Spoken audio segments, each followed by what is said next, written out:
ये कथा उस नारी की है जिसने अपने पतिव्रत धर्म से मृत्यु जैसे महाशक्तिशाली तत्व को भी पराजित कर दिया।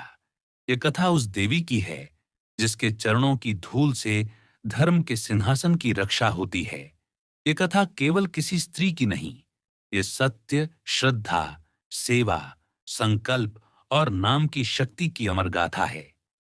जब सती सावित्री के जीवन की बात होती है तो केवल एक नारी नहीं, एक युग खड़ा हो जाता है, एक जीवन दर्शन प्रकट हो जाता है जहां प्रेम, तप, भक्ति और नाम एक साथ चलते हैं। ये कथा उस समय की है जब राजा अशुपति, जो महाधर्मात्मा और सत्यपरायण शासक थे, उनकी पत्नी रानी मालविका अत्यंत सुंदर, विदुषी और धार्मिक प्रवृत्ति की थीं, परंतु उनके जीवन में एक ही अभाव था, संतान का। वर्षों तक उन्होंने यज्ञ किए, व्रत किए, तप किया, भगवान विष्णु, शिव, सूर्य और अंत में गायत्री माता की घोर उपासना की। तभी एक दिव्य दिन उन्होंने देवी गायत्री को साक्षात प्रकट होते देखा, जिन्होंने आशीर्वाद दिया कि तुम्हारे घर एक दिव्य कन्या जन्म लेगी जो स्वयं सत्य की साक्षात मूर्ति होगी। और समय के गर्भ से जन्म हुआ एक कन्या का, जिसने जन्म लेते ही ऐसे नेत्रों से देखा जैसे दीपक में ज्वाला उठती है, उसका नाम रखा गया सावित्री। वह बचपन से ही विलक्षण थी, उसके चलने से जैसे धरती पर संगीत बज उठता था, उसकी मुस्कान में वात्सल्य छलकता था और उसकी आंखों में अड़ोल भक्ति की झलक थी। वह बाल्यकाल से ही ऋषियों मुनियों की संगति में रहती, धर्म ग्रंथ पढ़ती, तपस्वियों के साथ ध्यान करती और सबसे बड़ा उसका प्रिय कार्य था नाम का स्मरण। वह घंटों बैठकर एक ही शब्द जपा करती। उसके जप जप से वातावरण में शांति और ऊर्जा का संचार होता। जब वह युवावस्था में पहुंची तो उसकी तेजस्विता और संकल्प देखकर राजा ने कहा, हे पुत्री, अब समय है कि मैं तेरे लिए योग्य वर ढूंढूं। परंतु सावित्री ने सिर झुकाकर कहा, हे पिताश्री, मैंने अपने मन, बुद्धि और आत्मा से एक ही निर्णय किया है कि जीवन साथी का चयन मैं अपने अंतर के प्रकाश से करूंगी। राजा ने अनुमति दी और सावित्री एक दिन एक यात्रा पर निकली। वह नदियों, पर्वतों और वनों के बीच से होकर गुजरी। तभी उसने एक युवक को देखा जो अपने अंधे माता पिता के लिए जल भरकर लाता था, लकड़ियां काटता था, स्वयं कंद मूल खाकर शेष उन्हें देता था। वह युवक शांत, विनम्र और अत्यंत सुंदर था। उसकी देह पर तपस्या की छाया थी और आंखों में समर्पण की गहराई। उसका नाम था सत्यवान। सावित्री ने उसी क्षण उसे अपने हृदय में स्वीकार कर लिया, जैसे किसी ऋषि ने सत्य का वर्ण किया हो। जब वह लौटकर अपने पिता को बताने लगी तो नारद मुनि प्रकट हुए। उन्होंने कहा, हे राजन, सत्यवान गुण, धर्म, सेवा, तप और श्रद्धा का प्रतीक है, परंतु एक भविष्य है जो दुखद है। वह केवल 1 वर्ष जीवित रहेगा। ये सुनकर राजा विचलित हो गए। रानी ने आंसुओं से पूछा, पुत्री, क्या तू अब भी उस युवक से विवाह करेगी? पर सावित्री का उत्तर किसी वेद मंत्र की भांति अटल था। जहां मेरी आत्मा ने स्वीकार किया, वहां कोई डर, कोई मृत्यु, कोई भविष्य मुझे नहीं रोक सकता। जो मन, वचन और कर्म से पति बन चुका, उससे पीछे हटना मेरे धर्म के विपरीत है।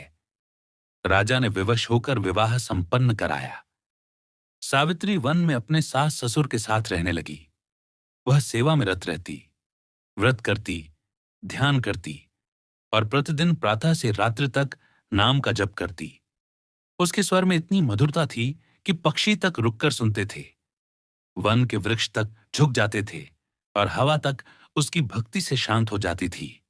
एक एक दिन बीतता गया और उस 1 वर्ष की अंतिम तिथि निकट आती गई, पर सावित्री का मन न डगमगाया, न घबराया, न रोया। उस दिन उसने निर्जला व्रत रखा। कहा, जब तक मेरे स्वामी की रक्षा न हो, मैं जल नहीं ग्रहण करूंगी। प्रातः जब सत्यवान लकड़ियां काटने चला तो सावित्री भी साथ गई। वह जानती थी कि यही वह दिन है जिसे यमराज स्वयं लेने आएंगे। वन में सत्यवान ने लकड़ी काटते काटते अचानक सिर में तीव्र पीड़ा महसूस की और सावित्री की गोद में गिर पड़ा। सावित्री ने अपने आंसुओं को रोकते हुए नाम का उच्चारण किया। तभी एक गहन अंधकार में यमराज प्रकट हुए। उनके हाथ में पाश था, उनके मुख पर गंभीरता थी और उन्होंने सत्यवान के सूक्ष्म शरीर को अपने साथ लिया और दक्षिण दिशा की ओर चल पड़े। सावित्री भी उनके पीछे पीछे चल पड़ी। यमराज ने रोका। हे देवी, यह मार्ग केवल आत्माओं का है, तुम लौट आ जाओ। सावित्री ने कहा, जहां तक मेरे पति की छाया है वहां तक मेरी धर्मपत्नी की छाया भी है। मुझे न रोको, मैं केवल धर्म का पालन कर रही हूं। यमराज प्रभावित हुए, बोले, मांगो एक वर, पर सत्यवान को नहीं। सावित्री ने कहा, मेरे ससुर को नेत्र ज्योति मिल जाए। यमराज ने तथास्तु कहा। फिर कुछ दूर चलने पर यमराज ने फिर कहा, अब रुक जाओ देवी। सावित्री ने कहा, जब तक मेरे स्वामी की गति रुकी नहीं, मैं कैसे रुकूं?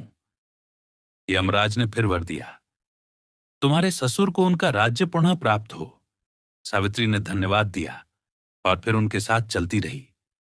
तीसरी बार यमराज ने कहा, देवी, तुम बहुत थक गई होगी, बिना जल के चल रही हो, लौट जाओ।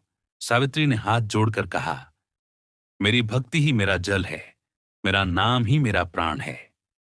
जब तक मेरे स्वामी नहीं लौटते मैं न रुक सकती हूं न विश्राम कर सकती हूं। यमराज ने फिर वर देने को कहा। सावित्री ने कहा, मुझे 100 पुत्रों का वर दीजिए। यमराज ने तथास्तु कहा।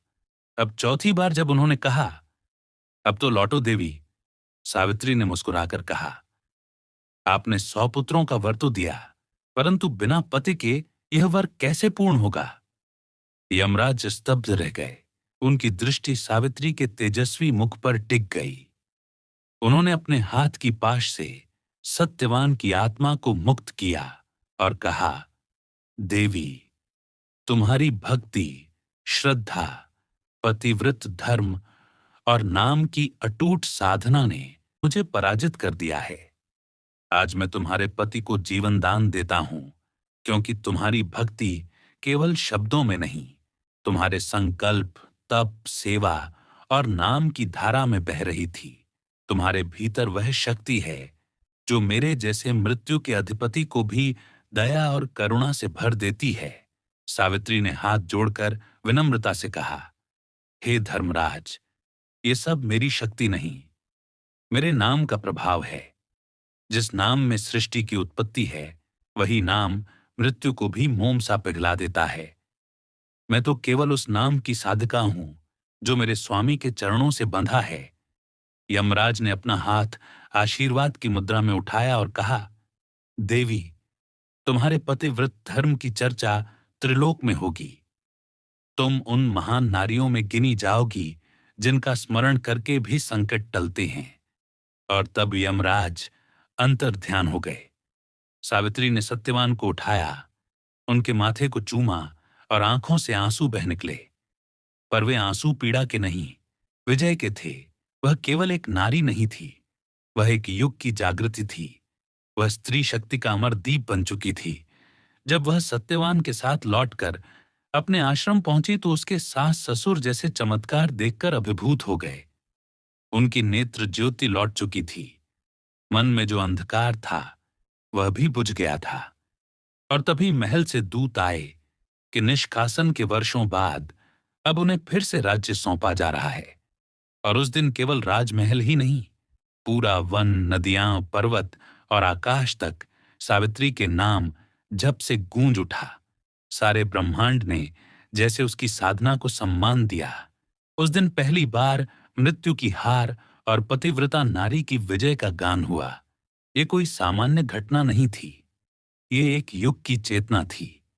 ये कथा केवल एक समय की नहीं, आज के समय की भी उतनी ही सत्य और उपयोगी है। क्योंकि जब कोई भी जीवन संकट में होता है, जब चारों ओर अंधकार घिराता है, जब मृत्यु और पीड़ा की छाया पास आ जाती है, तब अगर कोई वस्तु बचा सकती है तो वह है प्रेम, श्रद्धा, सेवा और नाम। सावित्री ने हमें दिखाया कि सच्चा प्रेम केवल पाने का नाम नहीं, वह तो देने, निभाने और अंतिम सांस तक साथ चलने का नाम है। उसने यह भी दिखाया कि नारी कोई अबला नहीं, बल्कि जब वह धर्म और नाम के पथ पर चलती है तो समस्त देवता भी उसका मार्ग रोकने की हिम्मत नहीं कर सकते। ये वही सावित्री है जिसे सुनकर आज भी भारत की लाखों स्त्रियां व्रत रखती हैं, निर्जल रहकर पति की दीर्घायु के लिए नाम का जप करती है, उसकी तरह बनना चाहती हैं, उसके पद चिन्हों पर चलना चाहती हैं। ये केवल कथा नहीं, प्रेरणा है। ये केवल घटना नहीं, दर्शन है। ये वह रेखा है जो दर्शाती है कि नारी के हृदय में अगर अटल विश्वास और अडिग भक्ति हो तो वह मृत्यु से भी जीवन छीन सकती है। ये वही शक्ति है जिसे आद्य शक्ति कहते हैं। ये वही शक्ति है जो मां दुर्गा, मां पार्वती, मां सीता और मां सावित्री में प्रकट होती है, और वह शक्ति नाम की धारा से सिंचित होती है। इसलिए हे साधकों, हे श्रद्धालुओं, जब भी जीवन में निराशा आए, जब भी लगे कि सब कुछ समाप्त हो गया, जब कोई रास्ता न बचे, तो सावित्री को स्मरण करो, उसके जैसे नाम का जप करो, उसका उदाहरण लो, क्योंकि सावित्री की कथा कालातीत है। उसका तेज आज भी अमिट है, उसकी भक्ति आज भी प्रज्वलित है, और उसका प्रेम आज भी दिव्य है। जब तक यह सृष्टि है, जब तक नाम का कंपन ब्रह्मांड में है, तब तक सावित्री का यश, उसकी कथा, उसकी साधना और उसका विजय मंत्र जीवित रहेगा। नाम, नाम, नाम, वही नाम जो मृत्यु को रोक देता है, वही नाम जो जीवन को पुनः लौटा देता है, वही नाम जो अंधकार को काटकर प्रकाश की राह दिखाता है। इसलिए आओ, हम भी इस कथा से प्रेरणा लें, हम भी इस युग की सावित्री बने, हम भी हर संकट का सामना नाम की शक्ति से करें और इस जीवन को सत्य, धर्म, सेवा और प्रेम से महकाते चलें।